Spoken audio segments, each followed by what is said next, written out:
He cradled his sleeping daughter in the harsh glare of the cabin lights when the flight attendant's clipped command cleaved through the hum. "That bag must go under your seat." Marcus Thorne's heart lurched as dozens of eyes pivoted toward him. An athletic black father, exhausted and grieving, tending to his infant's needs. Phone snapped up recording. In those tense seconds, a routine request became a spotlight on prejudice at 30,000 feet. A simple trip to introduce his daughter Lily to her grandmother would spiral into a battle for dignity, power, and basic human decency broadcast live to everyone on board. If you've ever felt the sting of unfair treatment, share your story below, and hit subscribe to follow every twist of Marcus's fight. Stay tuned for more of this powerful journey. Marcus stepped onto the jet bridge with Lily snug against his chest in her bassinet carrier, feeling the familiar weight of responsibility settle across his shoulders. He'd navigated countless airports as a consultant traveling for conferences, but tonight was different. Tonight, every decision, every bottle packed, every diaper change rehearsed was driven by love and loss. Maya, his wife, had passed away only months ago, and Lily's wide, curious eyes were the only living echo of her mother's bright spirit. He adjusted the soft carrier strap and followed the line of passengers into the premium economy cabin. The first flight attendant glanced up with a practiced smile. She offered a cheerful, "Welcome aboard, sir," and gave Lily a gentle nod that warmed Marcus's heart. For a fleeting moment, he allowed himself to imagine a peaceful, uneventful flight. Then came Susan. Her name tag. Susan Miller, senior flight attendant, glinted under the overhead lights, but her smile was frozen, her eyes cold and assessing. When she addressed him, her tone lacked the warmth of her colleague's greeting. "That bag must go completely under the seat in front of you," she insisted, nodding toward his diaper bag perched beside the bassinet. "We need the aisle clear." Marcus blinked in surprise. The cooler with Lily's milk bottles fit snugly under his own seat. The empty middle seat beside him offered perfect space. "Certainly," he said, sliding the bag aside. Yet in that moment, the cabin's hum dimmed. He felt the weight of every stare, curiosity, confusion, even suspicion. He caught a glimpse of a few passengers clutching their purses a little tighter. He settled into 22C, the bulkhead seat, offering a small measure of extra legroom. Lily stirred, then curled her tiny fingers around his t-shirt, her forehead furrowed in the light.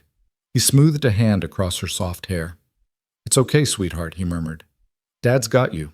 As the flight 724 to London prepared for departure, Marcus's mind drifted to the careful checklist he'd followed: pre-mixed bottles chilled to the perfect temperature, an extra set of clothes packed in case of leaks, and enough diapers to last the long journey. He'd watched every travel with infant tutorial, read every parent forum, and braced for every possible hiccup. Except this. The engines roared to life. The cabin dimmed to cruising mode, and Lily yawned against his chest. Marcus unbuckled the carrier to place her in the airline-issued bassinet clipped to the bulkhead. Before he could settle the last strap, Lily began to fuss, tiny squeals emerging from her lips. He reached for the cooler bag, his practiced motion smooth and precise, but Susan reappeared gliding down the aisle like an avenging sentinel. "Sir," she said, holding up a finger as if wielding a dagger.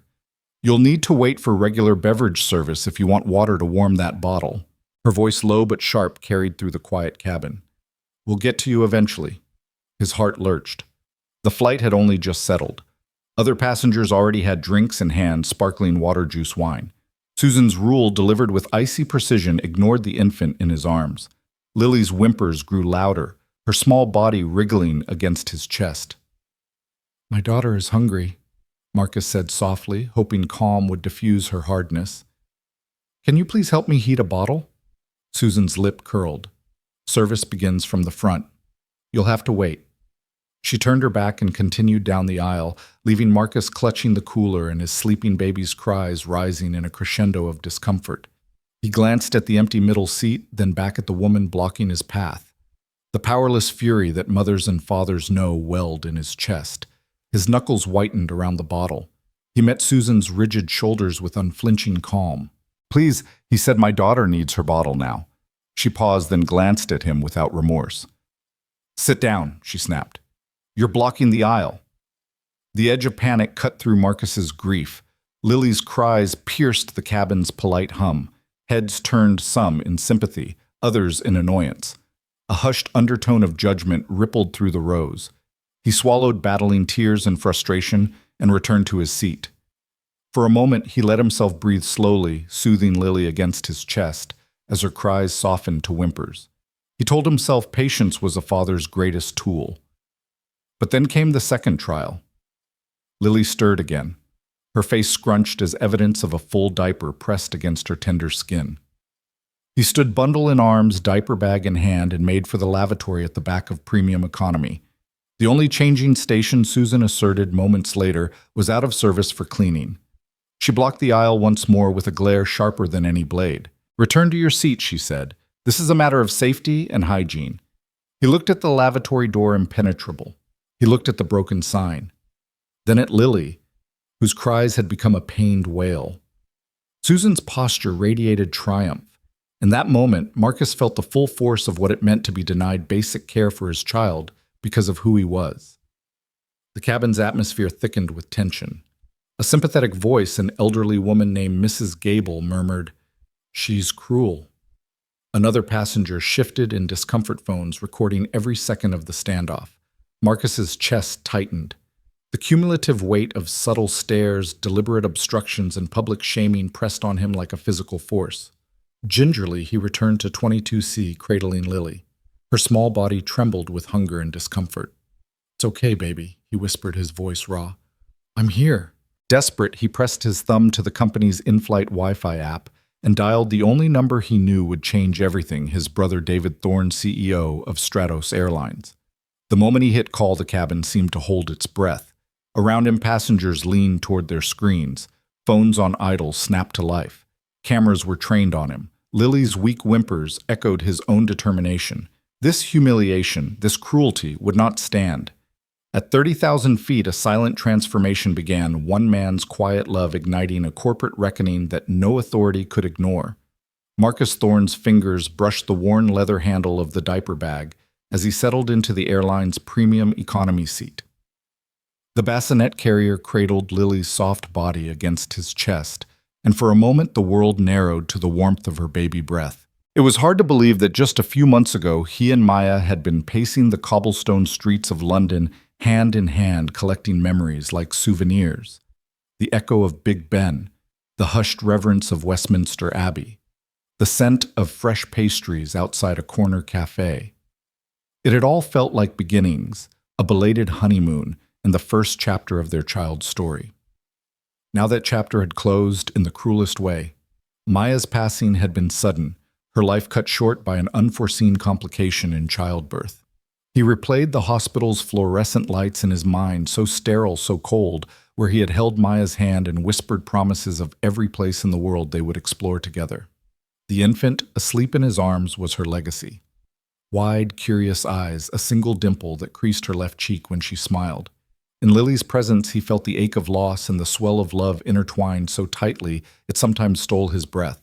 He shifted Lily to the airline bassinet, carefully threading the straps through the bulkhead's metal slots. Her tiny fists opened and closed, long eyelashes fluttering as if she sensed the weight of his sorrow. Marcus drew a breath, reminding himself that this trip was more than a journey home. It was a pilgrimage. Across the ocean waited Lily's grandmother, Maya's mother, a woman eager to cradle her granddaughter and share in the small joys that amplified the absence of her daughter. Marcus felt both the pressure of living up to that expectation and the comfort that he was never truly alone in this task. He unzipped the cooler bag hanging beside his seat, revealing 4 bottles of Similac Pro Advance, each pre-mixed and chilled to the perfect temperature. Years of reading parenting blogs and watching how-to videos had taught him that organization could be armor against chaos. Next came the diaper bag packed by his mother. He reminded himself, everything neatly labeled. Diapers, wipes, extra onesies, antiseptic gel, a spare blanket. Even in his grief-laden fog, he had managed to prepare for every variable, except the one waiting in the aisle. Lily stirred again, a gentle whimpering that tugged at the cavernous space in his chest. He brushed her forehead with a fingertip. "Aren't you the star of the show?" he whispered, voice hoarse. When she nuzzled her cheek against his t-shirt, he felt a warmth that chased away the chill of grief for a precious instant. Then he caught sight of Susan Miller's uniform at the front of the cabin, The senior flight attendant perched with her clipboard and her pale, appraising stare. It was one of those glances it landed with icy precision, a silent verdict that no amount of preparation could erase. Marcus felt a tightening in his gut. He'd learned early on that the world often judged him by flags he neither raised nor deserved. The color of his skin, the single father title he had never chosen. But tonight, he would not shrink. He smiled to Lily, then to Mrs. Gable in the window seat, whose silver hair glinted like a halo under the cabin lights. The older woman gave him an encouraging nod, as though inviting him to claim his place. The engines droned to life, and the last anchor of the jet bridge retracted. Lily's pink lips pursed into a small O as the plane began its rollout. Marcus braced himself, shifting the bag under the seat in front, as Susan had demanded, though an empty seat yawned beside him. He forced the corners of his mouth up in a practiced mask of politeness. "Thank you," he told the cabin crew member with a firmness he didn't entirely feel. The wheels lifted off the runway and the hush of cruising altitude spilled across the cabin like a promise of calm. He unbuckled Lily, cradling her in his arms, as he positioned the pre-warmed bottle at her lips. But the mid-flight tranquility dissolved when Susan reappeared, her stride precise, her lips a thin, disapproving line. Marcus raised the bottle. "Would you be able to warm this?" he asked, voice even. He knew he could do it himself. He'd packed a portable warmer in his backpack, but airline rules and cabin space meant this small kindness could save precious minutes. Lily's eyelids trembled as she opened her mouth in hunger. Susan's gaze flicked to the bottle, then to the call button above Marcus's head. "Please wait," she said, voice clipped. "Drink service will begin shortly." He swallowed the protest lodged in his throat. The passengers in the row ahead had already received water and soda. Even the business elite in first class were being refreshed. Lily's soft whimpers swelled. Marcus felt the hot sting of tears, then steeled himself. He placed the bottle back into the cooler bag, unbuckled his seatbelt, and stood. "I'll just grab hot water from the galley," he said. Susan blocked his path. "Sir, please return to your seat. You'll have to wait until service reaches this row." Her tone brooked no discussion. In that moment, Marcus realized this wasn't protocol. It was prejudice in uniform. He squeezed Lily to his chest, feeling her small frame shudder with each desperate sigh. "My daughter is hungry," he told Susan, meeting her gaze directly. "I can't wait." A hush settled in the cabin as passengers turned, some sympathetic, some uneasy, a few impatient. Marcus caught Mrs. Gable's sympathetic frown and the worried glance of a young mother across the aisle. Somewhere behind him, a smartphone camera clicked to life. Susan's eyes narrowed. "There's a procedure," she said, her words carrying the weight of an immutable rule. "You must follow it." He looked at Lily's tear-streaked face and realized that procedures could not feed an infant. Pursing his lips, he lowered his voice. "I understand procedures," he said, "but I can't watch my daughter suffer because of one." A kinetic tension seized the cabin. A younger flight attendant, Leo, watched from the galley entrance, his eyes flitting from Marcus to Susan. He opened his mouth as if to speak, then closed it, torn between protocol and compassion. In that cockpit quiet instant, Marcus felt the furnace of his will ignite. He adjusted the carrier, tucking Lily's blanket around her, and returned to his seat. His familiar role as the polite passenger dissolved. It was clear this would not be a routine flight. He settled back with Lily breathing in her heady baby scent and whispered, "I've got you, kiddo." He tapped his phone's flight Wi-Fi icon and navigated to the contacts list. He didn't hesitate. He dialed the number that had always rung through his brother David, CEO of Stratus Airlines. As Marcus hit call, the cabin's atmosphere crackled with expectation. Phones lifted, cameras tilted. Somewhere a heartbeat drummed in the cabin's collective chest. A grieving father had called in the highest authority, and at that moment the balance of power on Flight 724 began its irrevocable pivot. Marcus hadn't been on a plane in months since Lily was born, and the gentle welcome from the young flight attendant, Leo, had offered a rare moment of relief. Leo's hesitant smile and soft, "Hello, Mr. Thorne, let me help you" stow that had felt like a bridge back to ordinary kindness. He'd settled the diaper bag neatly under the empty middle seat, the small victory of space in premium economy, feeling almost luxurious. Lily, half asleep, rested against his chest, her breath steady as soft waves. Then Susan appeared. She moved through the cabin with the precision of someone accustomed to authority. her snow-white hair pulled back into an immaculate bun that seemed to mute the cabin lights around it. Her uniform was crisp, her posture rigid. When her gaze found Marcus, it lingered as if assessing a threat. She stopped 2 rows ahead, clipboard in hand, and called out just above a whisper, but loud enough to ripple through the aisles. "Sir, that bag must be fully under the seat in front of you, or it will have to go in the overhead bin." Marcus's pulse skipped. He glanced at the open middle seat that nestled between his and Leo's station.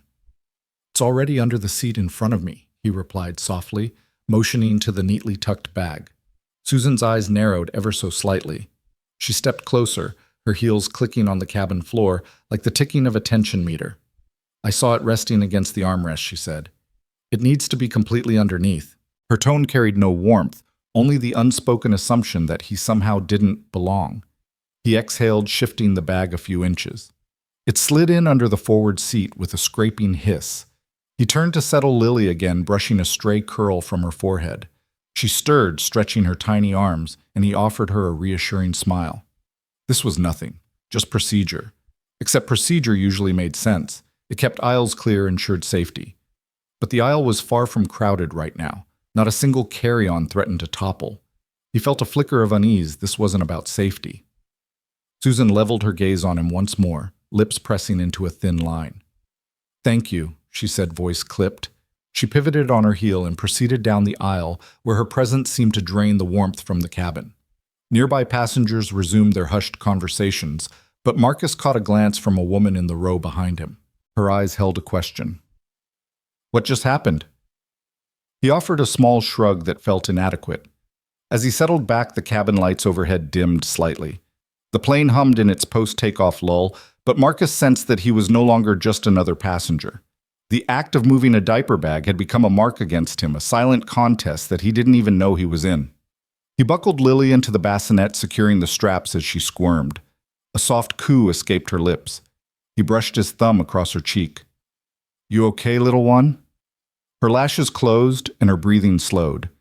He allowed himself a brief moment of calm, imagining the Thames glittering under a London dusk, or the comforting embrace of his mother-in-law's home. Then Susan re-emerged from the galley, her eyes sweeping the cabin until they found him again. Her stride brought her to his row, and she leaned into the aisle clipboard, hovering near his head.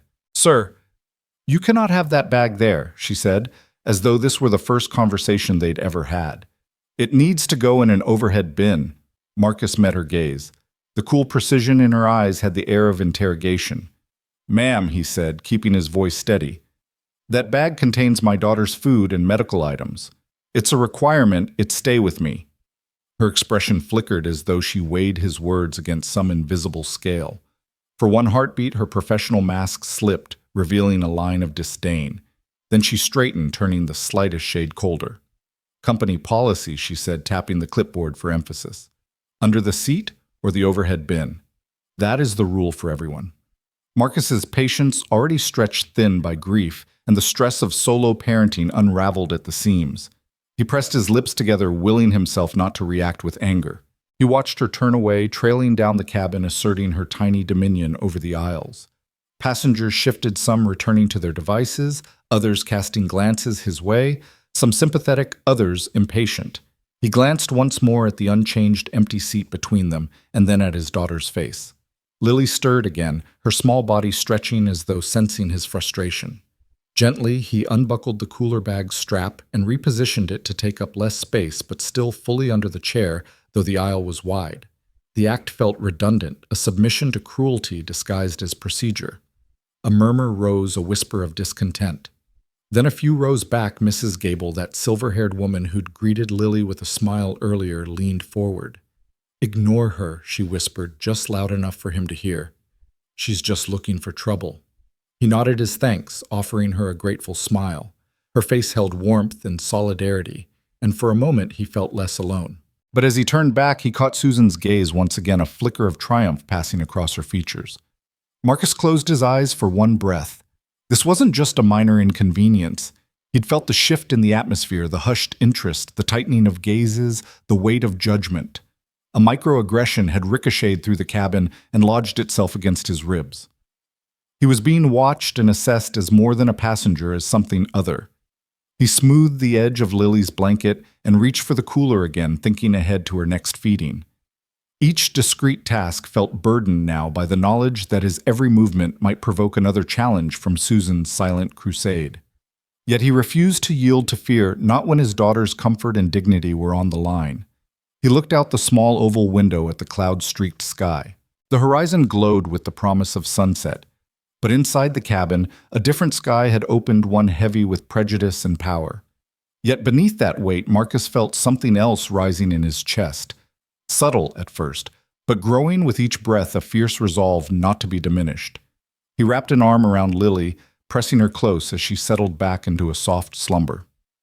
The diaper bag remained tucked under the seat, in front the cooler bag snug beside it. He wouldn't give her up or her needs to anyone's whim. Not here, not ever. Somewhere a phone camera clicked. A single chirp of a notification rippled through the cabin. In that moment, Marcus knew that this flight would not be defined by Susan's clipped commands or by the hushed judgments of strangers.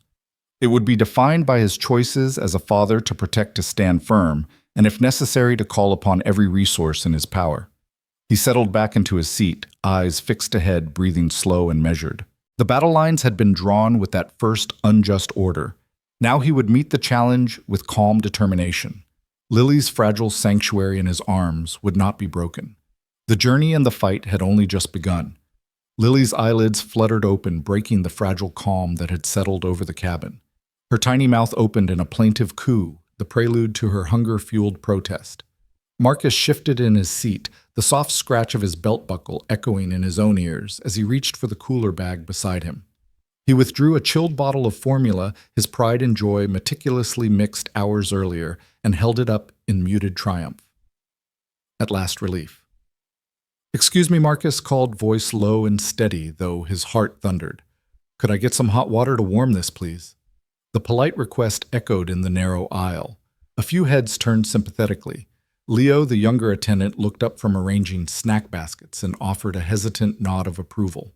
But in the next instant, Susan appeared, arms crossed, as if guarding an impenetrable fortress. "Service hasn't reached this section yet," she said, her tone clipped. "You'll have to wait like everyone else." Her words fell between them like a barricade. Around him, first-class diners sipped their champagne, oblivious to the desperation at 22C. A mother 3 rows back cradled her toddler eyes, flicking from her own child's bottle to Lily's unhoused cries. The contrast was undeniable and damning. Marcus met Susan's gaze, steadying himself against the flush of helpless anger. "My daughter is hungry now," he said gently, pressing the bottle toward her. "We've waited. Please, she can't wait any longer." His voice held the quiet authority of a parent who would move heaven and earth for his child's comfort. A murmur rippled through the cabin. Was this man not entitled to the same courtesy as anyone else? Susan's lips tightened into a thin line. She sniffed as though trying to detect any excuse for compliance and glanced at her watch. "We serve from the front," she replied. "I'm following protocol." Her uniform seemed to harden around her, a shield against empathy. Behind her, Leo's brow furrowed in conflict. He opened his mouth, then closed it, caught between the flight attendant's code of silence and the basic decency Marcus had a right to expect. Lily's cries swelled, her tiny fists clenching as hunger constricted her. Passengers shifted, some glancing away in discomfort, others leaning forward, phones at the ready. The soft thrumming of the engines faded into a background hum against the urgency of an infant's wails. A live stream notification chimed on the screens of curious onlookers. Lena Cho's broadcast had doubled its audience. In real time, dozens of devices captured the tableau, a single father in a lonely struggle, a baby's tears, a uniform wielded like a weapon. The spotlight was both excruciating and empowering. Marcus felt the weight of every eye in the cabin, judging, sympathizing, documenting. He gently shook the bottle, testing its temperature against his wrist. Too cold. Too dangerous. He straightened, lifting the bottle higher. "Please," he said to Susan. Voice unwavering. "My daughter needs a warm bottle right now. If you can't help, let someone who can." Susan's features flickered annoyance, indignation, then something like fear. For a heartbeat, she considered defying him, asserting her dominion. But the live stream's comment feed scrolled past her peripheral vision. Disgusting. "Do your job. How can you treat a baby this way?" The social pressure mounted, and Susan's mouth opened and shut without sound. She pivoted and marched to the galley, leaving Marcus and Lily exposed to the cabin's sympathetic stares. Moments later, Leo slipped around the cart with a small, steaming cup of water balanced in his palm. His voice was a whisper, but filled with relief. "Here you go, sir." He passed the cup to Marcus, avoiding Susan's glare. Marcus's gratitude was palpable in his eyes as he poured the water into the bottle, swirling it gently until the formula frosted to the perfect warmth. Lily's cries tapered into tiny slurps as she latched hungrily, and Marcus pressed her close, smoothing her soft hair. The cabin's atmosphere softened. Tension gave way to quiet murmurs of relief. Mrs. Gable, seated by the window, patted Marcus's arm and murmured, "You did right by her." A businessman in a nearby row nodded, mouth set in an approving line. Even some first-class passengers offered discreet applause. Yet at the front, Susan stood, rigid arms folded, watching with a look of wounded authority. She had created a test. Marcus had passed it with grace, but the challenge was only beginning. As Lily's bottle emptied, Marcus felt the embers of his resolve glow brighter. Hunger had been the tactic. Now understanding spread like wildfire. He settled back into his seat, Lily content in his arms, and met Susan's icy stare without flinching. The Hunger Games above the clouds had exposed more than protocol abuses. It had revealed a fault line of prejudice. And he knew that the next move belonged not to his adversary in uniform, but to forces far above her pay grade. Tonight's flight would be his battleground, and he was ready. Lily's whimpers sharpened into tiny, urgent cries, and Marcus's heart lurched. He reached for his diaper bag, fingers trembling as he unzipped the main compartment. Inside lay the fresh diapers, folded, scented wipes, change of clothes, everything his mother had packed with meticulous care. He scooped Lily into his arms, unbuckling her from the bassinet as the cabin lights flickered overhead. He spoke to her in a soft hush, brushing a few strands of hair from her forehead.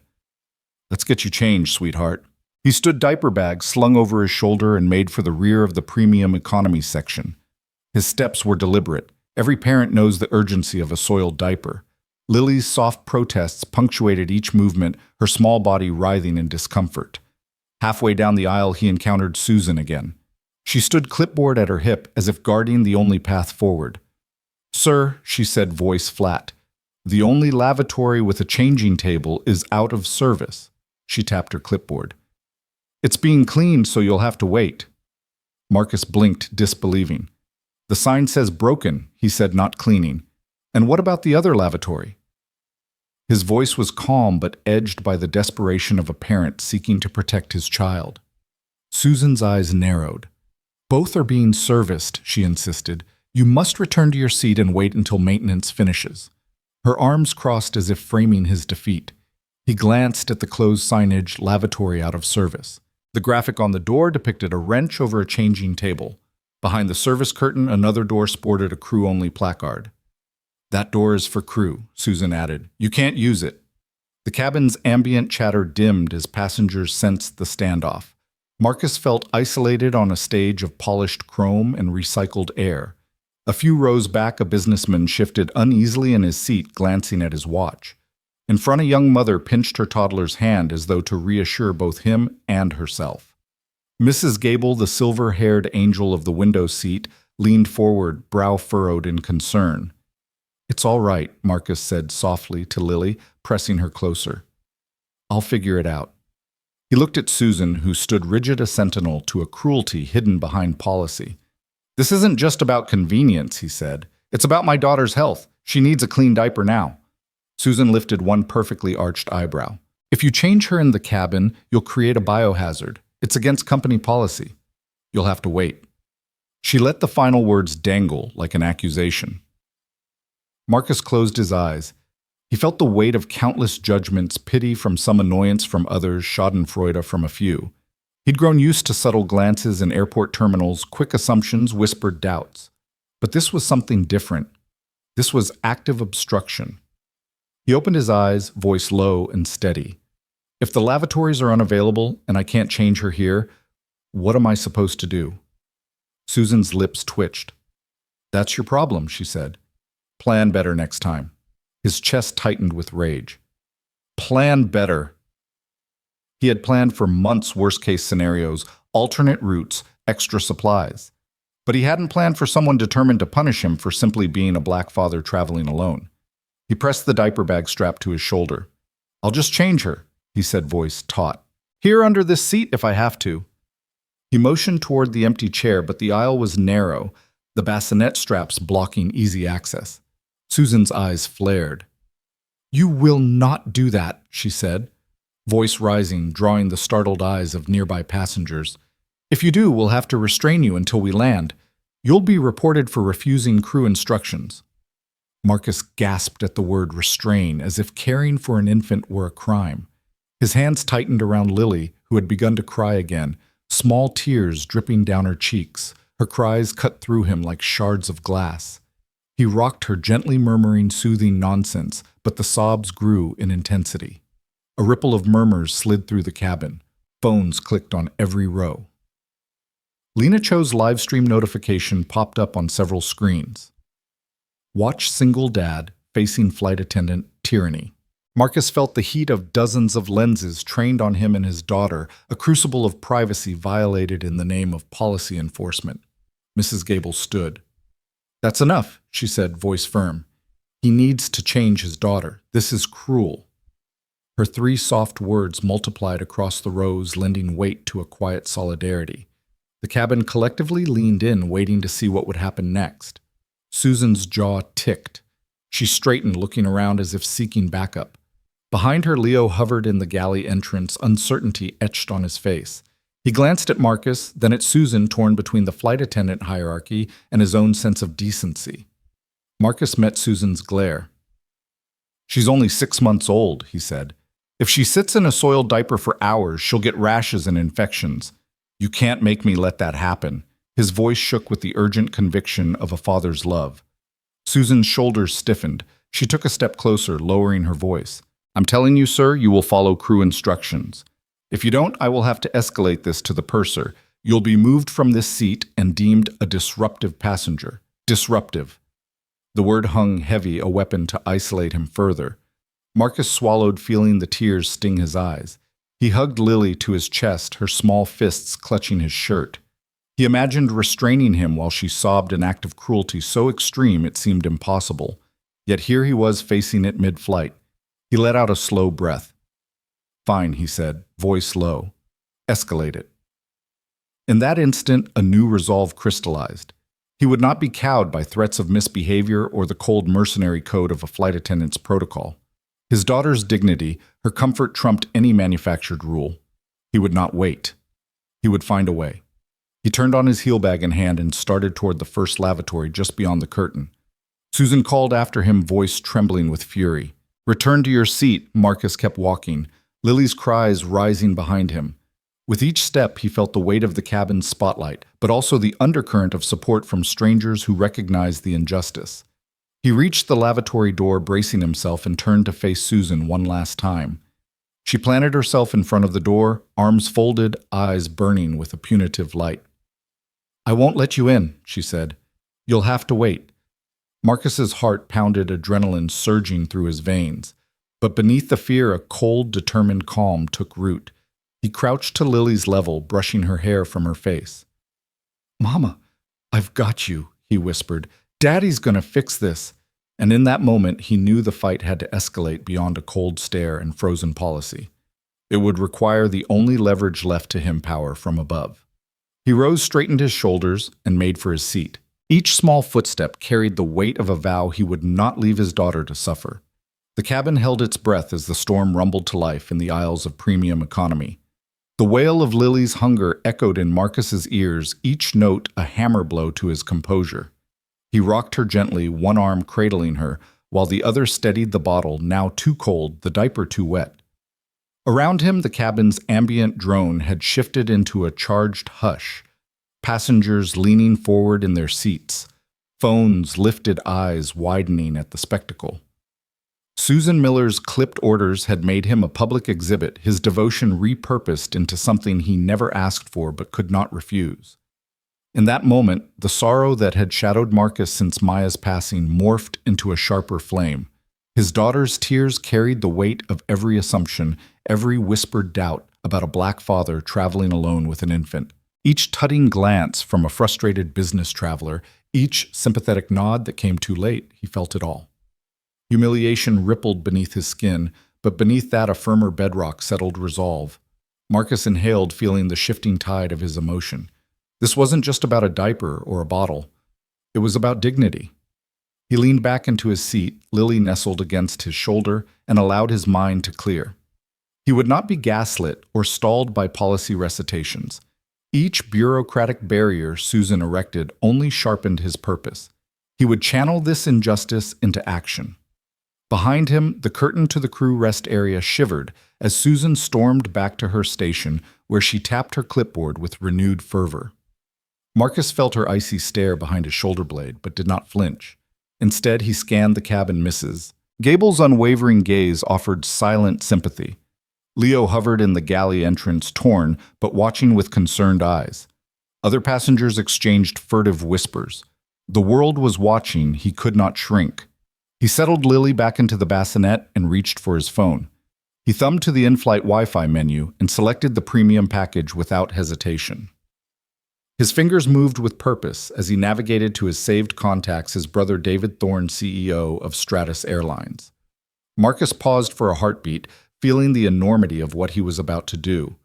Then, summoning every ounce of calm he could muster, he pressed call. The cabin lights seemed to dim as the phone rang through the digital ether. Around him, phones pivoted, screens brightening as passengers tuned in. Lily fussed again, tiny hands scrubbing at the air. He looked down at her, voice steady but soft. "Hold on, sweetheart." The call connected. "David, it's Marcus," he said quietly. The familiar inflection of a younger brother grounding him. Across the ocean, his brother's voice sharpened with concern. "Marcus, you're on a flight. Is everything okay?" Marcus swallowed emotion flickering in his throat. "No," he said simply. "Not really." He laid out the facts. Susan's refusal to provide hot water, the broken changing table, the locked-off lavatory, the threat that he'd be restrained for changing his daughter in the aisle. He spoke without embellishment, each detail stinging like salt on a wound. He watched the phone's glow over the bassinet Lily's eyes, blinking up at him, too young to understand, but feeling his tension. As he spoke, the cabin's buzz dimmed to a low murmur. Passengers peeked over seatbacks, the story unfurling in hushed fascination. Some reached for their own phones, joining the live stream that had doubled its viewership since boarding. Marcus could almost see the numbers climbing, the world tuning in to this father's quiet stand. When he finished, there was a moment of silence that stretched across dozens of rows and thousands of miles. Then David's voice came charged with controlled fury. Names, he said, clipped and authoritative. "I need their names. Susan Miller, senior flight attendant and purser." "Maria Sanchez," Marcus replied. He added the names of the junior attendant who had tried to help Leo so they could be recognized for his decency. "Understood," David said. "Stay where you are. I'm sending a message now." Marcus ended the call and tucked the phone into his jacket. The cabin felt different already, charged with the electricity of unseen currents now shifting. Seconds later, a discreet chime sounded the crew override alert. Susan's jaw clenched. Maria looked up from her station as the crew call light blinked insistently above the galley. Passengers exchanged glances, sensing that something extraordinary was unfolding. Lily's cries had subsided into small whimpers as he leaned over the bassinet to hush her. He murmured, "Almost done," though he wasn't certain what done would look like yet. From the galley, he watched as Maria stepped forward, hesitant eyes wide toward the control panel by the service cart. She tapped a sequence, then turned and strode toward his row chest, tight with a new urgency. Susan followed her shoulders, rigid face a mask of outrage. "Mr. Thorne." Maria said, voice quavering with the weight of corporate directive, "This is Purser Sanchez. I'm here to apologize on behalf of Stratus Airlines. It appears there was a misunderstanding. Friends of mine." Her words faltered as she reached him, the habitual authority drained. Behind them, Susan's features contorted with disbelief. She opened her mouth, then closed it. The cabin held a collective breath. Maria steadied herself. "The lavatories are available. The changing table is fully functional, and I have instructions from headquarters to provide you with any assistance you need." Her voice found a firmer note. "Please come with me, and we'll ensure Lily is comfortably changed." A surge of relief and triumph coursed through Marcus. He scooped Lily from the bassinet and tucked the cooler and diaper bag under his arm. He offered Maria a brief nod, then turned away from Susan's slack-jawed stare. In a single fluid motion, he walked toward the galley, the dominant passenger now entitled to care not censure. As he and Maria stepped behind the curtains, the cabin's tension rippled into subdued conversation. Phones clicked off or switched angles. The live stream's caption shifted to Airline CEO's brother saves dad's flight. Leo's face emerged, offering a small, understanding smile that said more than words ever could. Mrs. Gable shushed softly, her expression bright with relief. In the galley, Maria guided him to the nearby lavatory, checking the capacity indicator and cutting the lock with a polite, "Excuse me." Inside the changing table folded down easily, its surface spotless. Marcus knelt, unzipping the diaper bag with slow reverence, each item a tool of love. He laid Lily carefully on the table, wiping her clean, smoothing a fresh diaper under her.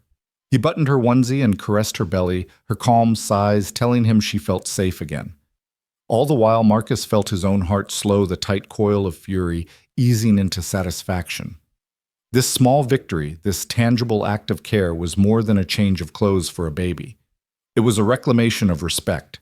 He'd refused to be sidelined by cruelty disguised as duty.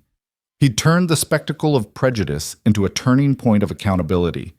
He hoisted Lily back into his arms and zipped the bag closed.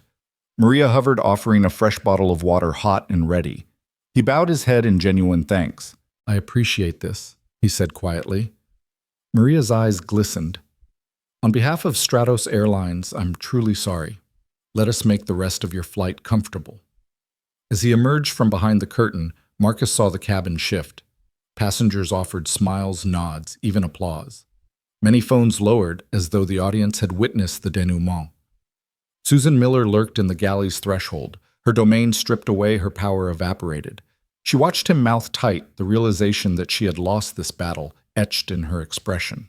He returned to 22C, settling Lily back into the bassinet with a triumphant gentleness. Leo stepped forward, offering an extra blanket and water for Marcus. Mrs. Gable patted his arm, her eyes shining. The cabin resumed its rhythm, but something fundamental had changed. The boundaries of acceptable behavior had been redrawn, and a single father's quiet fury had forged a new path. Marcus tucked the bottle between his legs, cradling his sleeping daughter. He closed his eyes, letting the careful calm he'd cultivated settle over him. He thought of Maya's bright laughter, the promise of London's fog-drenched streets, the waiting arms of Lily's grandmother. He breathed in the recycled air, tasted the clean warmth of victory, and knew that this moment, this small, intimate triumph, would ripple far beyond cabin 22C. The first tears of relief slid down his cheeks, and he let them fall. Not tears of grief this time, but tears born of fierce justice and the unbreakable bond between a father and his daughter. At 30,000 feet, he had transformed humiliation into purpose, and in doing so, he had uncovered a depth of strength he never knew he possessed. Marcus's fingers hovered for a moment over the cool glass of his phone screen as he stared down at Lily's peaceful face. Her eyelids fluttered, oblivious to the drama unfolding around her, and Marcus felt a protective surge of determination rise up in his chest. He slipped his hand into his jacket pocket and retrieved the device, scrolling through his contacts until he found the name he needed, David Thorne. A single touch initiated the call. All around him, the cabin's blurry periphery sharpened. Phones in passenger hands straightened, screens tilted as though magnetized by the imminent shift in power. Leo, the younger attendant, paused mid-step, snack basket forgotten. Mrs. Gable caught sight of the screen's glow and leaned forward, curiosity mixing with concern. Even Susan Miller, standing rigid near the front row, seemed to stiffen, as if sensing that the man she had tormented was about to summon forces she could never control. Marcus pressed the phone to his ear, drawing in a breath that he let out slowly. The pre-flight orders had been harsh. The diaper deadlock a vicious trap, but this call was his counterstrike. "David," he said, voice low but resolute. A crisp voice answered immediately, clipped with authority, even over a shaky connection. "Marcus, you're in the air. I'm on flight 724 Atlanta to Heathrow. We have an issue." He paused, steeling himself. Your senior flight attendant, Susan Miller, has repeatedly refused to help me feed and care for Lily. She lied about the changing table being broken. She refused to let me heat her bottle. She threatened to have me restrained for changing her diaper. Silence crackled on the line, and Marcus could almost feel David's grip tightening on his own phone. Then David's voice returned cold and controlled. I need their names. Susan Miller is the senior flight attendant, Marcus said, his voice steady. Purser. Maria Sanchez refused to intervene. And there's another attendant, Leo, he tried to help but was overruled. Stay where you are, David said. I'm sending an immediate alert to the flight deck and to every purser station. Headquarters is on standby. The moment this line goes quiet, you'll have assistance. Marcus ended the call and slipped the phone back into his pocket. A moment later, a discreet chime echoed through the cabin, an electronic heartbeat of corporate command. Overhead, the crew call light blinked insistently above the galley. Susan's eyes darted to the indicator panic flickering behind her practice mask. Behind the curtain, Maria Sanchez froze mid-adjustment of the snack cart. The cabin crew's organized hum fractured into tense whispers. Leo stepped forward, peering around the curtain with wide eyes. In a flash, the entire power dynamic in the cabin shifted. The quiet authority that Susan had wielded evaporated into the recycled air. Maria, jaw clenched, approached Susan in hushed tones. Their conversation was muffled, but Marcus caught snippets CEO's brother and comply immediately before they both strode toward him, faces pale with dawning fear. Susan reached Marcus first. Her normally crisp uniform looked rumpled, her hair's perfect bun slightly askew. She swallowed and managed a shaky, "Sir, what can I do?" Maria hovered a step behind, eyes flicking between Susan and Marcus. The older woman's voice was a trembling whisper. "Mr. Thorne, please," she began. "We apologize. The lavatory is available, changing table fully functional. Please allow us to assist you immediately." Susan's mouth opened and closed as if she were trying to form a protest, but Maria's apology carried the heavy weight of corporate intervention. A hush fell over the cabin, dozens of passengers leaning forward. Phones trained on the trio, curiosity and relief printed on their faces. Marcus looked down at Lily, her eyes bright and trustful, then back at the flight attendants. He allowed himself a small nod. "Thank you." Maria held out a hand toward the aisle. "Right this way, sir." As they guided him and Lily through the curtain, Susan's shoulders drooped. A few disbelieving passengers watched her slump behind the curtain, the messenger of cruelty reduced to a trembling subordinate. In the galley, Maria swiftly secured the curtain, and Leo offered Marcus a seat near the service area. He filled a cup of warm water, and Maria opened the cooler bag with professional efficiency. Together, they warmed the bottle, changed Lily's diaper on the functioning table, and laid her back in Marcus's arms with a gentle coo. Marcus murmured thank you to both crew members, his gratitude genuine yet tempered by the ordeal he'd endured. He hailed Leo's quiet heroism with a lingering look, one that said more than any words. Meanwhile, Susan remained behind the curtain, her demotion sealed in the way the cabin crew now spoke without her. Back in his seat, Marcus felt the cabin's energy settle into a new rhythm. Phones were holstered. Murmurs shifted from outrage to relief. Mrs. Gable offered a soft, "Glad you're all right," and other passengers returned to their routines. Some still shaking their heads in disbelief, others offering discreet smiles. Above the hum of the engines, Marcus allowed a slow exhale. The call he'd made had shifted corporate power lines in real time, transforming a personal crisis into a demonstration of executive accountability. His daughter, now calm and fed, nestled against his chest, and he felt a profound surge of vindication. Blake's unjust spectacle had not broken him. It had revealed a conduit straight to the heart of command. As Lily drifted back to sleep, Marcus pressed his forehead gently to her soft head, a vow unspoken passing between them. This was more than a flight. It was a turning point. And he, her father, had harnessed rising fury into calculated calm, setting in motion consequences that would reverberate far beyond the cabin's narrow aisles. A faint chime sounded at the base of the purser's console, barely louder than the hum of air conditioning, yet it carried the weight of an avalanche. Purser Maria Sanchez, still trembling from her earlier confrontation, glanced at the blinking indicator. Her eyes widened in disbelief as she pressed a sequence of keys, pulling up a secure message. Urgent CEO directive, Stratos Airlines headquarters. Suspend flight attendant Susan Miller for gross misconduct. Investigation pending. Purser. Maria Sanchez to assume temporary lead. The words hovered on the screen like a guillotine's blade. Maria's breath caught in her throat as the cabin around her seemed to constrict. Susan Miller, standing beside her with that same rigid composure that had once enforced petty rules, staggered as if struck. Her pale face drained of color, the neatly coiled bun at the nape of her neck, suddenly feeling like a noose. She reached out and touched Maria's arm, voice quivering. "Is this for real?" Maria's fingers trembled as she tapped the acknowledgement. "It is she," said voice hollow. "They've seen the footage, they know." At the rear of the cabin, Leo felt a shift in the cabin's energy. He had remained near the snack basket, anxious eyes darting between Susan's wrathful scowl earlier and the resolute kindness in Marcus's eyes. Now he noticed the stilled movements of the senior crew members.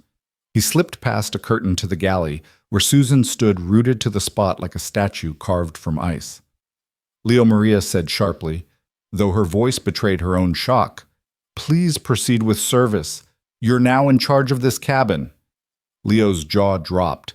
He'd always admired the uniformed senior crew for their poise and authority. To be entrusted with leading a transatlantic cabin was beyond anything he had imagined. He nodded, swallowing hard. "Yes, ma'am." As he stepped into the aisle tray in hand, he met Marcus's eye and offered a reassuring nod. Marcus gave a tiny, grateful smile before settling Lily deeper into the bassinet. Behind them, Susan's eyes flickered from the console to Maria to a growing cluster of crew members whispering near the service cart. The realization seemed to hit Susan in waves. First, her professional pride shattered, then the fear of her reputation crumbling. She sank onto a jump seat, head in hands, uniform immaculate, but spirit in tatters. She stole a glance at Marcus, his calm demeanor now tinged with triumph and relief, and looked away, unable to meet the eyes of the man she had tried to break. Maria took a step back, pressing a button to log the suspension. She then pressed another to dispatch a maintenance notice, one that would inform ground crew at Heathrow that 2 crew members were disembarking upon arrival. Her training kicked in, she would write up the incident report, file witness statements, and ensure the airline's legal team had everything they needed, all of it under the CEO's direct order. Leo rounded the service cart down the aisle, offering water and hot towels to passengers who had witnessed the drama. "I apologize for the inconvenience," he said, voice steady, despite the whirlwind around him. "Please let me know if there's anything else I can do." His kindness felt monumental, a stark contrast to Susan's early cruelty. A woman in first class accepted a towel with a grateful "Thank you, young man," and another passenger murmured, "Well done." In the midst of this transformation, Marcus cradled Lily softly, humming the lullaby Maya used to sing. He glanced over at Leo, mouthing a silent "thank you." Leo gave a small thumbs up before continuing his rounds, an unassuming hero who had refused to stand by while a father was humiliated. Behind the curtain, Susan rose unsteadily and approached Maria, voice thin. "What will happen to me?" Maria's face was a mask of professionalism tinged with sorrow. "You're suspended pending investigation," she said. "When we land, you'll report to HR at Heathrow. Your conduct, especially the threat of restraining a passenger to prevent him from caring for his own child, violates every standard of our service manual and our code of ethics." Susan's eyes filled with tears, not of remorse, but of panic. "My career," she began. Maria cut her off gently. "I'm sorry." In that moment, the cabin's tenor shifted fully. The corporate leviathan, the vast hierarchy of pilots, ground staff, CEOs, and shareholders, had unleashed its power from the highest level mid-flight to right a personal wrong. It was a rare spectacle, a father's private anguish transformed into a corporate mandate for justice. Down the aisle, a whisper rose. "Did you hear? They're suspending her," another voice added. "I've never seen anything like it." Phones clicked in unison, capturing the moment for an audience beyond the metal walls. The live stream swelled, viewers cheered, comments flooded with praise for Marcus and Leo, and hashtags like #StratusJustice and #Dignity. Action trended in real time. As the wheels squealed onto the runway for the descent, Leo returned to his station by the galley, shoulders squared with renewed purpose. He checked on Marcus one last time. "Need a refill?" he asked quietly. Marcus shook his head with a soft smile. "No, thank you. You've done more than enough." Leo nodded and melted back into the galley, leaving Marcus to share a quiet moment with Lily. The cabin creaked and groaned under the weight of its new order as flight attendants prepared for landing screens still flickering with the expanding drama. Above it all, Marcus felt a calm resolve. The corporate Leviathan had been mighty, but he had found a sliver of power in the love for his child and the integrity of his voice. At 30,000 feet, he had drawn a line in the aisle, and the airline had answered. As he pressed a finger to Lily's small palm, he knew the journey ahead would be smoother, not because cruel rules had changed, but because the chain of command had been reminded respect for every parent and every passenger was non-negotiable. Julian Croft's footsteps echoed softly against the galley's metal floor as he emerged from the crew rest area. His dark suit, a mark of Stratos Airlines' European vice president, contrasted with the brighter uniforms of the premium economy attendants. Croft's face was grave, but composed, the lines around his eyes speaking to years of boardroom battles and crisis management. He paused at the galley threshold and raised a hand, the universal signal that drew every gaze. A hush fell over the cabin. The buzz of chatter stilled as passengers sat up straighter, phones and tablets trained on the man who held the company's reputation in his grasp. Even Susan Miller, tucked away behind the galley curtain, peered out with hollowed eyes, as if watching the public execution of her career. Leo, the junior attendant, straightened his back and offered a discreet nod of respect, his role now officially subsumed by Croft's authority. "Ladies and gentlemen," Croft began, his voice amplified by the PA system and carried through every speaker. "My name is Julian Croft, Vice President of Stratos Airlines European Operations." He paused, letting the title settle like a seal of corporate weight. A few heads nodded. This was no routine announcement. "I want to begin with an unreserved apology," he continued, gaze sweeping the cabin. His tone was neither theatrical nor coldly professional. It was warm and earnest, a rare blend in the corporate world. "What you witnessed on this flight is unacceptable and falls far below the standards we hold ourselves to. Mr. Thorne and his daughter Lily were subjected to treatment that no passenger, especially one traveling with an infant, should ever endure." A murmur of agreement rippled through the seats.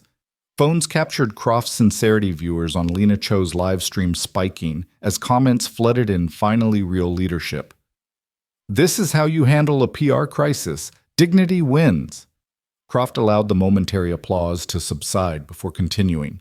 "In the interest of full accountability," he said, "we will be issuing a complete refund to every passenger on this flight, regardless of fare class. Additionally, you will receive a voucher for travel on any Stratos Airlines flight, with upgrade options for inconvenience endured. You will receive details via email within 24 hours. The cabin erupted soft gasps, smiles, a few outright cheers. A woman in the back row lifted her phone, capturing the surprised joy on her neighbor's face. A businessman 2 rows ahead flipped his tablet around to show colleagues the live stream. Even Susan Miller's shoulders twitched, with a mixture of rage and humiliation, her world order collapsing as Croft's words engraved a new reality. Croft didn't smile. This was no victory lap. He let the cheers die down, then spoke again, voice resonant with gravity.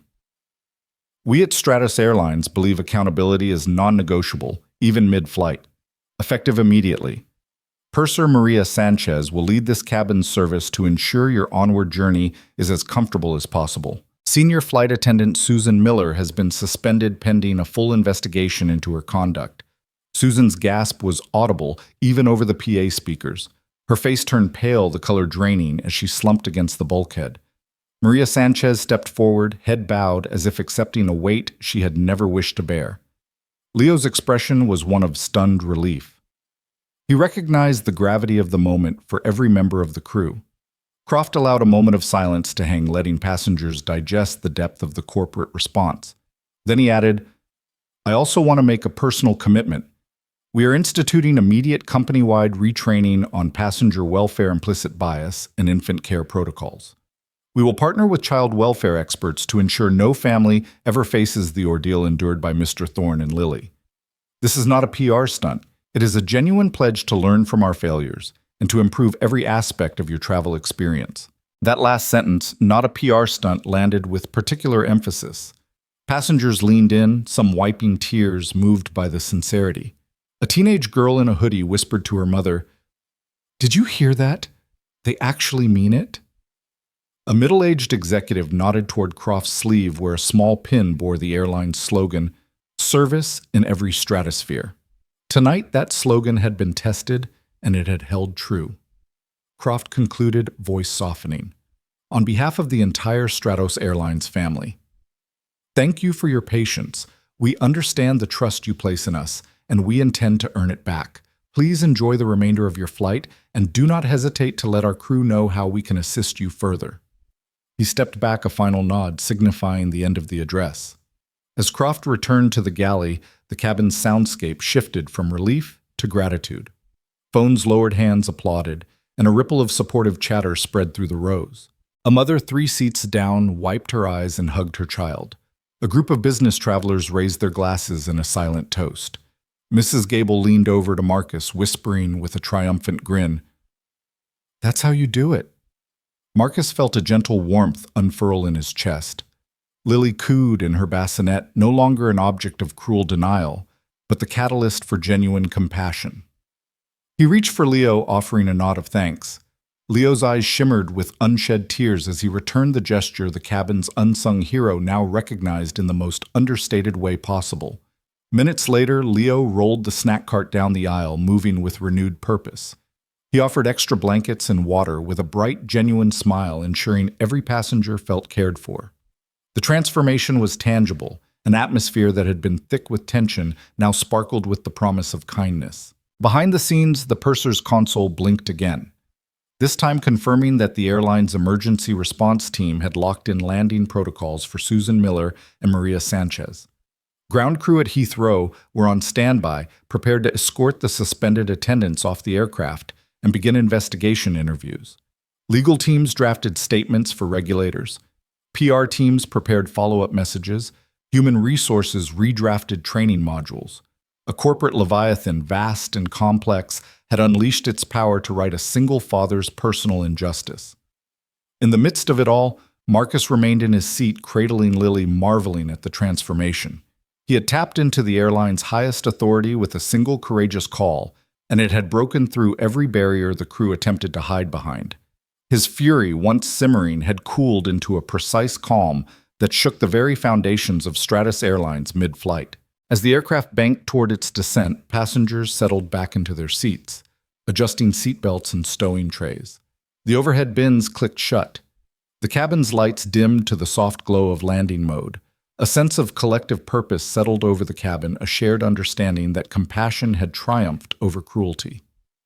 Marcus leaned forward, his voice soft as he spoke to Lily, her eyes bright and trusting. "We did it, Princess," he whispered. "We did it together."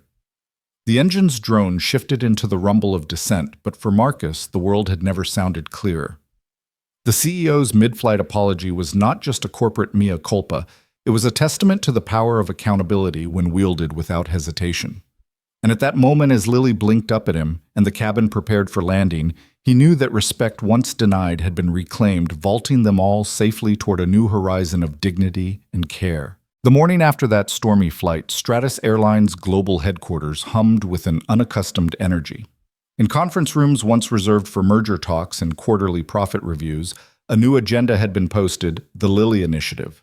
Marcus Thorne's midnight call had become the spark for a sweeping corporate transformation, and by the first light of day, every department was mobilized. Marcus himself had already surfaced in London, greeted at Heathrow by a discreet sedan and chauffeured straight to his mother-in-law's home in Surrey.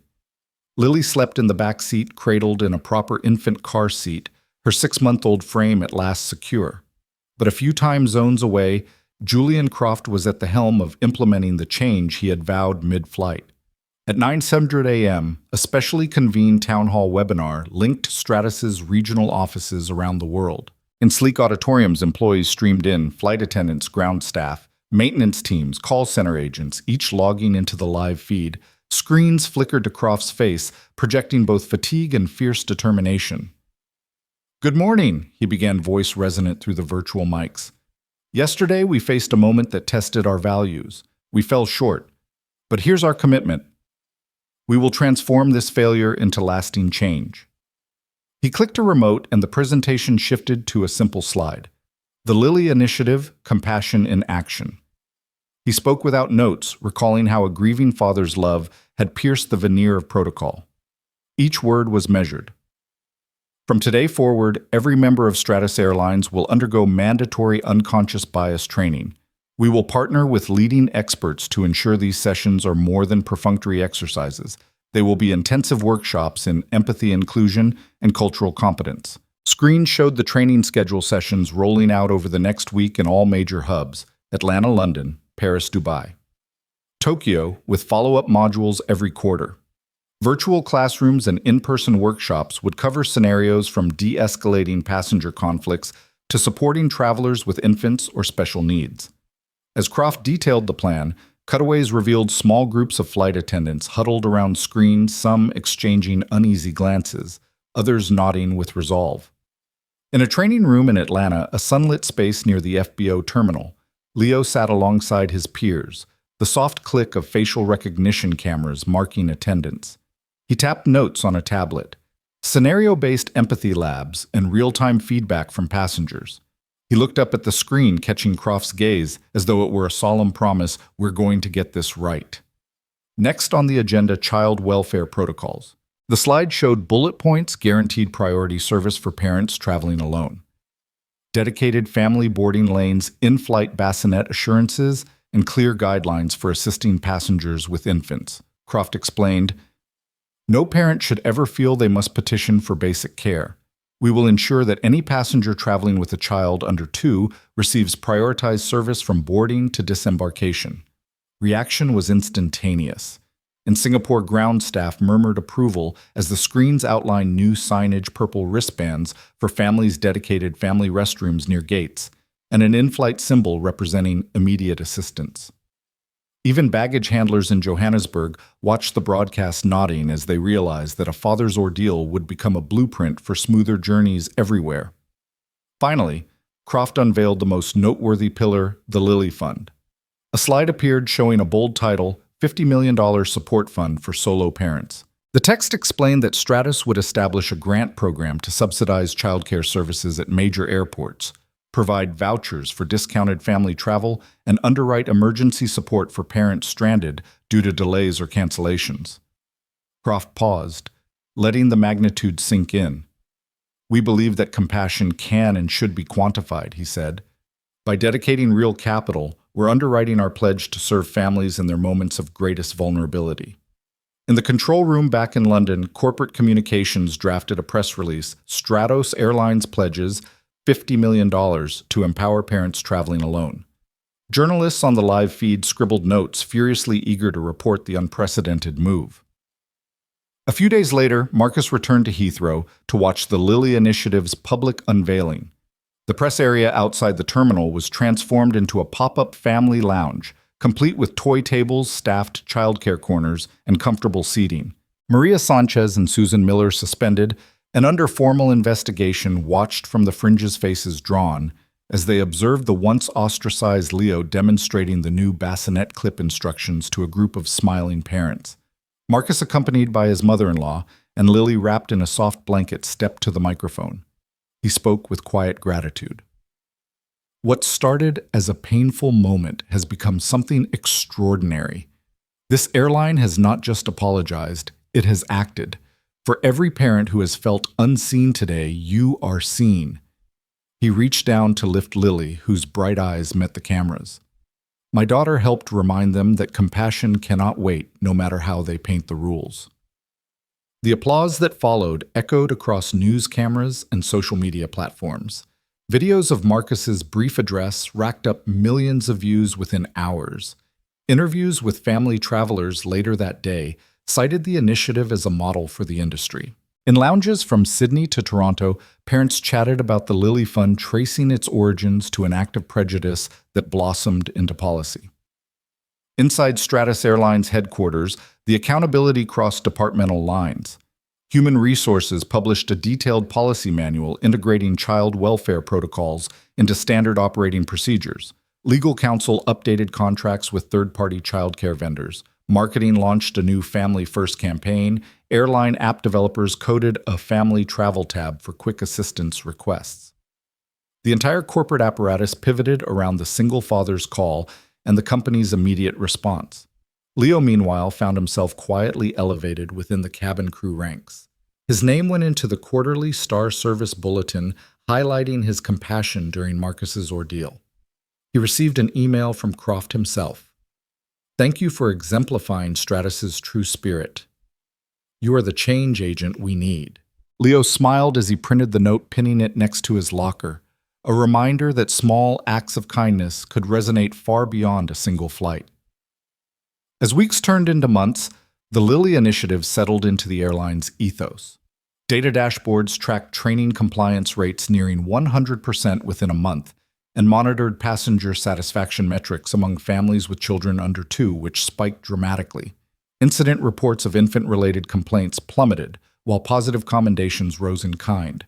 An internal newsletter hailed it as a triumph of empathy over indifference. For Marcus, the initiative's impact was measured in his daughter's laughter during a second trip aboard Stratos Airlines, this time unhampered by cruelty. Lily, her hair tied in a tiny bow, clutched a stuffed airplane toy eyes wide as the crew bent over to offer her crayons and coloring pages. Marcus sank into the premium economy seat with a sense of calm he hadn't known until that first brutal flight. He tucked the noisy toy beside the bassinet and whispered, "See, it gets better." The ripple extended beyond the airline. Competitors announced their own family care programs, pledging funds and policies shaped by the Lilly Initiative's framework. Aviation industry conferences featured panels on the Marcus Thorne effect, dissecting the intersection of crisis management and corporate empathy. Business schools updated case studies, and advocacy groups for single parents cited Stratos as a leader in inclusive travel. Back in the Stratos boardroom, Croft convened a monthly Lilly Initiative review. Executives from finance, HR, legal, and operations dialed in. They discussed metric dashboards, grant applications, and global rollout strategies. The multi-million-dollar fund's first disbursements were celebrated scholarships for single fathers in remote regions, childcare vouchers in bustling hubs, and support hotlines staffed 24/7 by counselors. Croft closed the meeting by reaffirming the core principle that had launched it all. We are custodians of people's journeys, not just their tickets. Let Marcus Thorne's bravery remind us that every decision we make can either build walls or bridge hearts. Our future depends on choosing the latter. And in offices around the world, as employees filed off video calls, they felt it a renewed sense of purpose, a shared acknowledgement that corporate policy could be both principled and practical. The Lilly Initiative had taken flight airborne on the wings of a father's resolve and the company's willingness to listen, learn, and legislate compassion into every corner of its operations. In the months that followed, as Lily grew and Marcus continued to travel with her, every flight felt different. Cabin crews greeted them by name. Priorities shifted seamlessly. Small gestures, a warm towel, an extra pillow, a spontaneous lullaby sung in the galley reminded him that compassion was no longer an exception, but a standard. And as he pressed the family travel icon on the Stratos app to request a bassinet for each leg of their journey, he smiled. What began as a personal affront high above the clouds had become a living, breathing mandate for compassion, one that would guide thousands of journeys and countless lives for years to come. The morning after the Lilly Initiative was announced, the world's media engines roared to life. Breaking news banners scrolled across cable channels, aviation's reckoning, Stratos Airlines' bold move. Anchor desks lit up with experts parsing every detail. What made a single father's plight the catalyst for a $50 million corporate program? Was this genuine transformation or mere crisis control? Reporters spoke of a watershed moment in customer service and corporate ethics, comparing the event to past scandals, yet noting its unique fusion of compassion and commercial imperative. In business sections from New York to Tokyo, columnists hailed the incident as a turning point. An op-ed in the Financial Times argued that Stratos had redefined service standards by embedding empathy into policies, suggesting other carriers would have to follow suit or risk reputational collapse. The Wall Street Journal ran an analysis of shareholder reactions. While initial concerns about refund costs caused a brief dip in Stratos stock, investor confidence rebounded quickly as analysts praised the airline's swift damage control and potential long-term brand loyalty gains. Across the industry, CEOs watching from their corner offices recognize the peril of inaction. Within days, rival carriers released statements pledging comprehensive reviews of their own family and diversity protocols.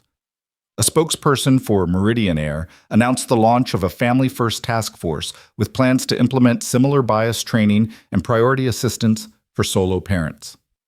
Horizon Wings pledged a zero-tolerance policy for passenger harassment, backed by internal audits and new customer care teams. In newsletters and industry forums, executives acknowledged that Marcus Thorne's story had exposed vulnerabilities in every airline's operational design points, where empathy had been sidelined for efficiency or worse, latent prejudice. At the same time, travel bloggers and influencers dissected the saga, offering practical advice for parents who once dreaded solo flights. One popular YouTuber, a mother of 3, posted a video titled Flying with Babies Lessons from the Lily Initiative, outlining the essential carry-on items and the new airline family lanes now appearing in major hub airports. Family travel forums buzzed with posts from parents praising the new protocols, sharing testimonials of stress-free boarding, and cabin crews trained to anticipate an infant's needs. A mother traveling alone from Vancouver to Sydney noted that she was greeted with a warming cup of water and a friendly smile before her son even stirred in his bassinet, a stark contrast to Marcus's opening salvo of neglect. In academia, business schools raced to incorporate the Stratos case into their curricula. At Harvard Business School, Professor Angela Kim announced that the Thorne affair would join the canon of seminal case studies alongside Enron and Toyota. Her course on crisis leadership dedicated an entire session to dissecting how a single phone call from a grieving father had cascaded into a corporate overhaul. Students debated the ethics of leveraging executive power mid-flight, considering both the moral imperative and the logistical challenges. At Stanford Graduate School of Business, a seminar on service innovation challenged students to design airline business models that balanced revenue optimization with unassailable customer dignity, citing the Lily Initiative as a blueprint. Even outside traditional business disciplines, the story resonated. In journalism schools, instructors used Lena Cho's original live stream footage to teach digital reporting ethics, how real-time coverage can amplify both injustice and accountability. Media studies departments analyzed the viral arc from a father's live handheld video to a global conversation on structural bias. Law schools dissected the legal implications, pondering whether airline employees' discriminatory behavior could constitute regulatory violations under international civil aviation standards. Every corner of higher education found a lesson in that one flight's unraveling. Meanwhile, Lena Cho's channel, once a modest outlet for local human interest stories, experienced meteoric growth. Her initial video of the cabin confrontation had drawn hundreds of thousands of views. Her follow-up interview with Marcus and Maya's mother introduced deeper emotional context, earning millions more. By part 10 of her series Justice in the Skies, Lena was conducting live Q&As with aviation experts, child welfare advocates, and diversity trainers.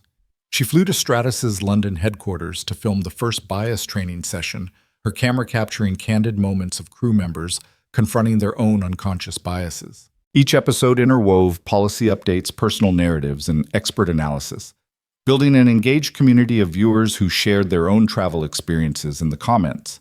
Corporate sponsors began courting Lena for partnerships, childcare brands, travel gear companies, even seat manufacturers offering ergonomic infant seats, eager to align with her message of dignified, inclusive travel. Yet she remained selective, insisting that any collaboration reinforce the core principle: respect for every passenger, regardless of background or circumstance. Her audience swelled to over 1 million subscribers, and her live streams regularly featured guest appearances from airline leaders and single-parent travel advocates. Throughout this industry-wide reverberation, Marcus watched from the sidelines, astonished at the reach of his quiet stand. Lily, now a month older, had already sampled a second flight under Stratus's new protocols, a seamless journey that Marcus later recounted in a magazine article about the personal transformations behind corporate change. He wrote, "I set out to protect my daughter from a moment of cruelty. Instead, together we nudged an entire industry toward kindness." In boardrooms, airline executives adjusted their strategic plans to include family-centric service metrics. Union representatives negotiated new clauses in flight attendant contracts specifying sensitivity training and swift disciplinary action for misconduct. Investor presentations highlighted improved Net Promoter Scores among family travelers, and marketing teams rebranded loyalty programs with deeper community engagement elements. Family travel grants, mentorship for single-parent entrepreneurs, and scholarships for aviation students from underrepresented groups. Even the International Air Transport Association, IATA, took notice, scheduling a special session on customer welfare at its next annual summit. Marcus attended as a guest speaker, sitting alongside CEOs and regulatory officials to advocate for global standards. He shared the podium with Dr. Elaine Morales-Stratus's chosen child welfare consultant and a panel of airline industry veterans. Their dialogue ranged from practical training modules to the philosophical imperative that commerce must never override compassion. Back on Lena Cho's livestream, her series finale drew record viewership, How the Lily Initiative Changed Aviation Forever. The chat scrolled with stories from viewers who'd witnessed or experienced discrimination in transit, stories now punctuated by hope that the skies were growing kinder. Lena signed off her broadcast with a simple call to action. Keep sharing these stories. Hold airlines to their promises. Because dignity in the skies doesn't end with one initiative, it's a journey we all must take. In the months and years that followed, thousands of travelers carried the legacy of Flight 724. Solo parents boarded planes with confidence, children's giggles replaced anguished cries, and cabin crews embraced their roles as guardians of passenger well-being. The story of Marcus and Lily, and the rapid mobilization it inspired, became more than a cautionary tale. It became a testament to the idea that when individual courage meets corporate accountability, the ripple can transform an entire industry.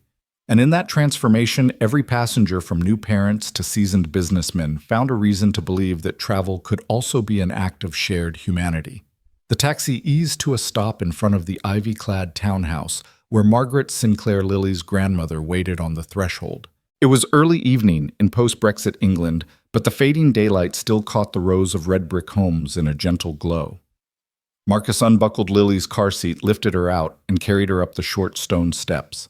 Lily's wide eyes scanned the familiar embrace of the woman who had first shared her mother's lullabies. Margaret's arms opened, and Lily wriggled, free instinct guiding her into the safe warmth of her grandmother's lap. Marcus watched as Margaret's hand smoothed his daughter's soft cheek, her eyes shining with unspoken pride and tender relief. A single hush fell over them, a breath held in gratitude that this moment had arrived. Inside, the sitting room smelled of freshly brewed tea and vanilla scones.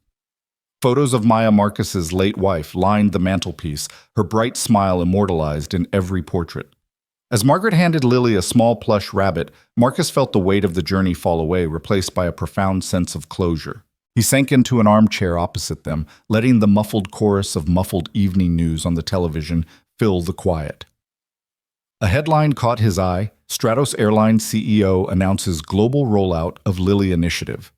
The story recounted how the airline's $50 million support fund had already dispersed grants in dozens of countries, funding children's travel kits, airport childcare lounges, and emergency respite rooms.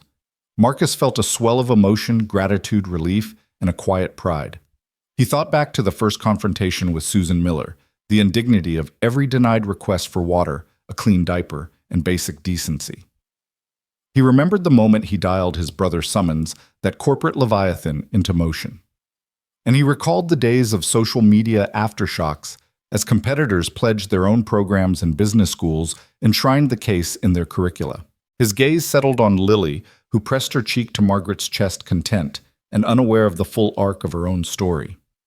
In that unguarded gesture, he saw the true impact of his choices: a child's trust renewed, a grandmother's expectations fulfilled, and an industry's conscience awakened. Margaret caught his eye and offered a small, knowing smile. "Your daughter is safe now," she murmured, voice thick with emotion. "Thanks to you," he nodded, voice catching. "I just wanted her to make it here to be in your arms."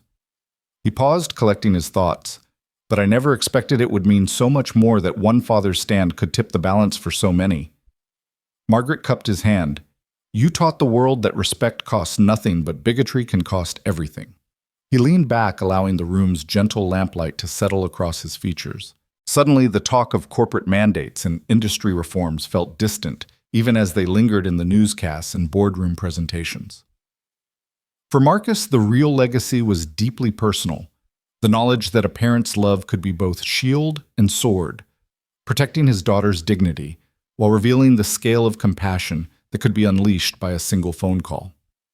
As the kettle began its soft whistle in the kitchen, Margaret rose to pour tea. Lily stretched her chubby legs and trotted over to a small table set with cups and saucers.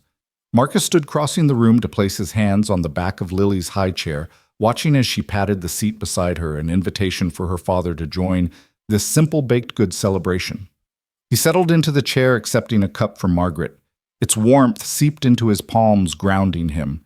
He sipped, savoring the tea's gentle sweetness and the richness of the moment. Across the table, Margaret offered a scone, and Lily, guided by toddler curiosity, reached out to taste the crumbly pastry. With each nibble, Lily's face lit up, and in that joy, Marcus found fresh fuel for his conviction.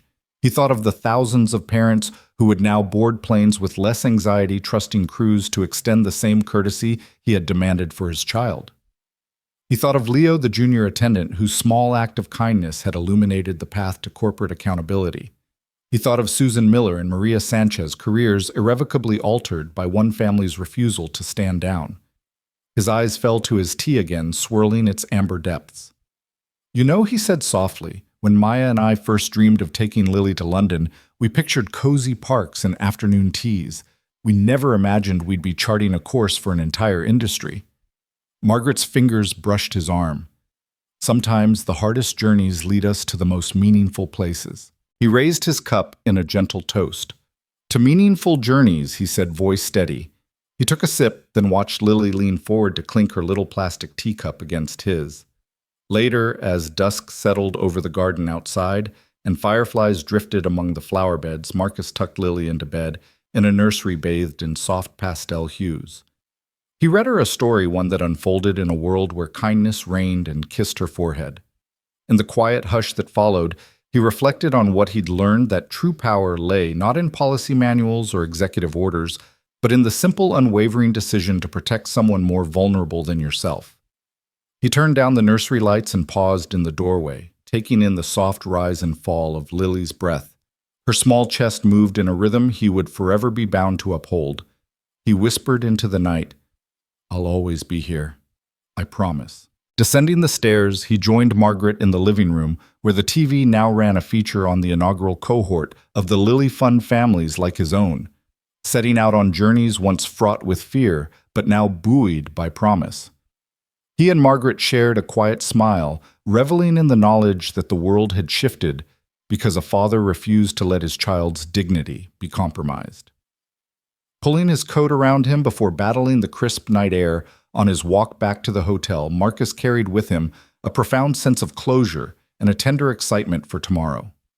The Lily Initiative would evolve, new stories would emerge, and policies would be honed. But the core truth would remain: dignity is the bedrock of every safe journey. And as he rounded the corner, lights from passing cars casting fleeting patterns on the pavement, Marcus felt an unshakable confidence in the legacy he had helped enact. One man's courage had forged a new path, and in the silent trust of his daughter, he had found his true inheritance, the enduring lesson that respect costs nothing, but prejudice can cost everything. With that knowledge in his heart, he stepped forward into the night, ready for whatever horizons lay ahead, both for himself and for every traveler who would follow in their wake.